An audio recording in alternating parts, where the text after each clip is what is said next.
Rail, সড়ক এবং নৌ সব জায়গায় এবার দেখবেন যে আগে যে ব্যবস্থাপনা ছিল তার মধ্যে থেকে বেশ কিছুটা পরিবর্তন আমরা আনতে সক্ষম হয়েছি। তেলে কোনো সমস্যা হবে না, তেলের দাম বাড়বে না।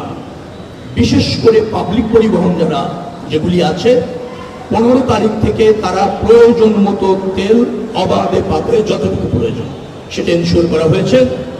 জ্বালানি মন্ত্রী আমাকে এনশিওর করেছেন, তিনি বলেছেন 15 তারিখ থেকে পর্যাপ্ত তেল পাবলিক পরিবহনে সরবরাহ করা হবে।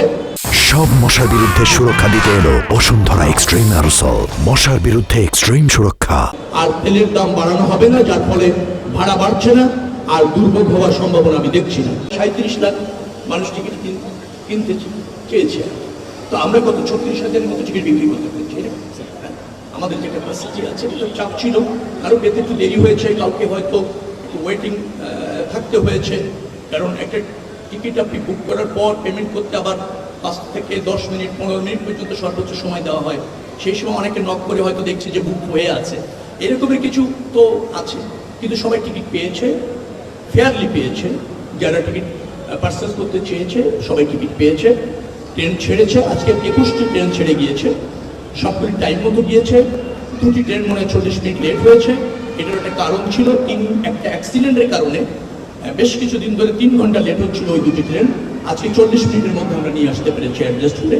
আগামী 2 দিনের মধ্যে ওই 2টি ট্রেনকে আমরা সময় মতো নির্দিষ্ট সময়ে ডিপার্চার করতে সক্ষম হবো বলে মনে হচ্ছে। সব কিছু মিলে পরিবেশও ভালো। আমি যাত্রীদের সাথে কথা বলেছি, তারা হ্যাপি। তবে তারা একটা শঙ্কা প্রকাশ করেছে যে এই সেবাটা বা এই তৎপরতা কন্টিনিউয়াস থাকবে কিনা, এটা তাদের আশঙ্কা। আমি তাদেরকে আশ্বস্ত করেছি এবং আপনাদের মাধ্যমে জানাতে চাচ্ছি, রেল সেবার যে মান আজকে দেখেছে যাত্রীরা স্যাটিসফাইড, সেভাবে আমরা অব্যাহত রাখতে চাই, যে কোনো মূল্যে, যে কোনো প্রয়োজন। এটা হচ্ছে আমাদের অঙ্গীকার। উত্তরোত্তর এই সেবার মান আরও বৃদ্ধি পাবে। মাননীয় প্রধানমন্ত্রী রেল আপনার এই সেবা অথবা রেল যোগাযোগটাকে যুগ উপযোগী করে মনোরম পরিবেশে স্বাচ্ছন্দ্যে অল্প সময়ে অধিক দূরত্বে যাওয়ার জন্য জনবান্ধব করতে চান, জনপ্রিয় করতে চান, এবং সে ব্যাপারে তার নির্দেশনা আছে। সেভাবে আমরা কাজ করছি। আশা করছি রেল যোগাযোগ ব্যবস্থাপনার একটা আমূল পরিবর্তন আপনারা দেখবেন। কর্মদিনের তো প্রয়োজন আছে রাষ্ট্রকে সচল করার জন্য।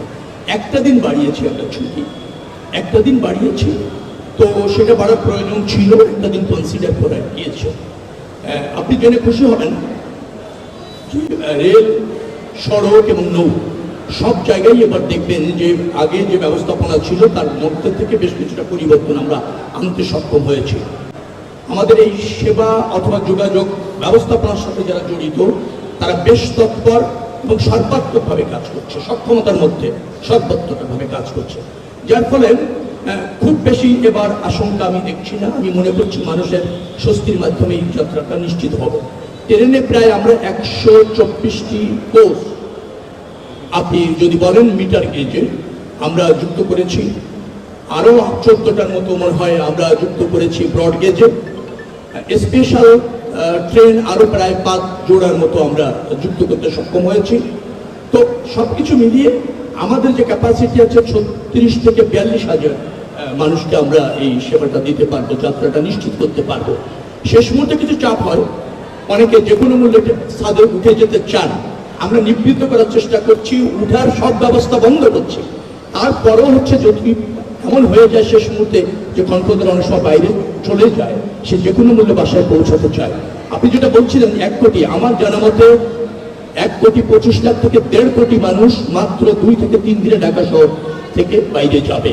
পৃথিবীর কোনো শহরে এই অল্প সময়ের মধ্যে এত লোকের বাইরে যাওয়ার দৃষ্টান্ত নেই। সেরকম একটা পরিস্থিতি আমাদের ফেস করতে হয়।